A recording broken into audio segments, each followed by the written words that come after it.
అందరికీ నమస్కారం. శ్రీపైనం ఛానల్ ప్రేక్షకులకు స్వాగతం, సుస్వాగతం. జై శ్రీమన్నారాయణ. అస్మద్గురుభ్యో నమః. ధనుర్మాసంలో తిరుప్పావై విడతంలో 8వ పాసురానికి చేరుకున్నాం. ఈరోజు ఆండాళ్ళ తల్లి ఇంకొక గోపికను నిద్రలేపుతున్నది. నిన్న 7వ పాసురంలో తెల్లవారిందనడానికి తగిన గుర్తులు తెలియచేసి గోపికను నిద్రలేపారు. పక్షుల గురించి, పరమాత్మ యొక్క గుణగణముల గురించి, పూతన శకటాసుర సంహారం మన కృష్ణుడు ఎలా చేశాడో తెలియజేశారు. ఇప్పుడు ఈరోజు పాసురం అనుసంధానం చేసుకుని దాని యొక్క భావం తెలుసుకుందాం. கீழ்வானும் எள்ளென்று எருமை சிறுவீடு மேய்வான் பரந்தனகால் மிக்குள்ள பிள்ளைகளும் போவான் போகின்னாரை போகாமலே காத்து உனை கூவான் வந்து நின்றோம் கோதுகுலம் முடிய பாவாய் எழுந்திராய் பாடிப்பறை கொண்டு மாவாய் பிளந்தானே மல்லரே மாட்டியா தேவாதி தேவனை சென்று நாம் சேவித்தால் ஆவாவென்று நாராயந்தருள் ஏலோரன் பாவாய். ఈరోజు మన గోద మిగతా వారు ఇంకొక గోపికను నిద్ర నుంచి మేల్కొల్పుతున్నారు. ఈ గోపిక కూడా నిన్నటి గోపిక వలె సంశయం వ్యక్తం చేసింది. తెల్లవారిపోతోంది అంటున్నారుగా, అప్పుడే తెల్లవారిందా అనడానికి ఏమిటి గుర్తులు అని మగతగా నిద్రిస్తూనే అడిగింది. ఆండాళ్ళ తల్లి ఈ రకంగా విలక్షణమైన గుర్తులు తెలియపరుస్తున్నదే ఆమెకు.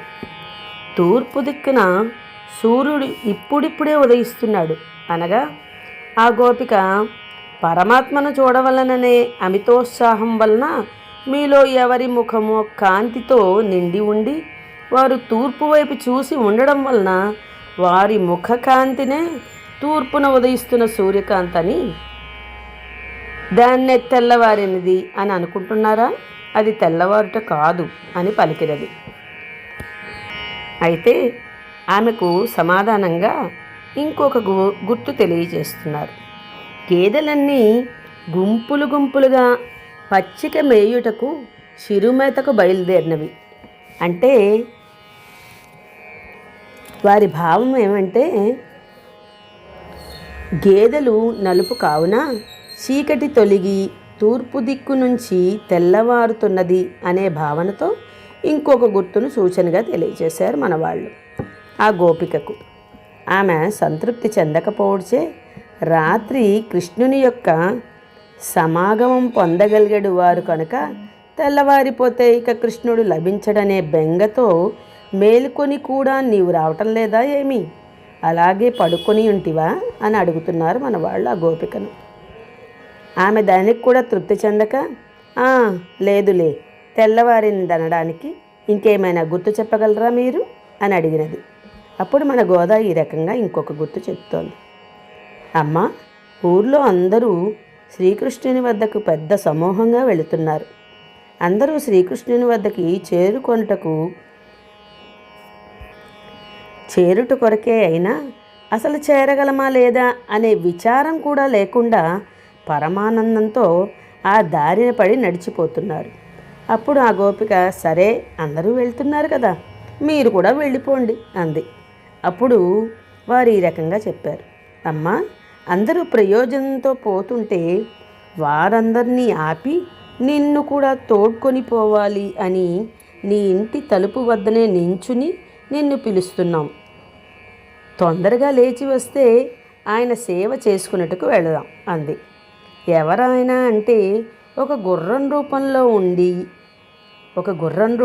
ఉండే అసురుణ్ణి సంహరించిన స్వామి, ఇద్దరు మల్లయుద్ధులను సంహరించిన వాడిని, దేవాది దేవుడైన శ్రీకృష్ణ పరమాత్ముణ్ణి మనందరం కలిసి సేవ చేసుకుందాం రా అని చెప్పింది. సర్వభూతముల యందు నివసించువాడు అతడే అని చెప్పబడుతున్నది. కారణాకారణమంతయు అతడే పురుషార్థుడు కావున లేతల్లి అతనిని కీర్తించి పురుషార్థము పొందుదాం. మనం అబలలం కదా అని మనల్ని ఆయన పట్టించుకోకుండా ఉంటాడేమో అని భావింపక్కర్లేదు. పరమాత్మను మనం పొందుట మన కొరకు ఏమీ కాదు, అతని కొరకే. అతని వస్తువులమైన మనల్ని అతడు తన కొరకే పొందుతాడు. మనము అతని కొరకు కష్టపడి నడిచి వెళ్ళుట కూడా అతను ఓర్వలేడు. అతనిని చేరి మనం సేవించినచో అయ్యో అయ్యో అని బాధపడి మనల్ని పరామర్శించి కృప చేస్తాడు. కావున త్వరగా లెమ్ము తల్లి, మాతో కలిసి ముందుకు నడు అని ఈనాటి గోపికను మన ఆండాళ్ళ తల్లి నిద్రలేపుతోంది. ఆండాళ్ దివ్య తిరువడిగలే శరణం. ధన్యవాదాలు.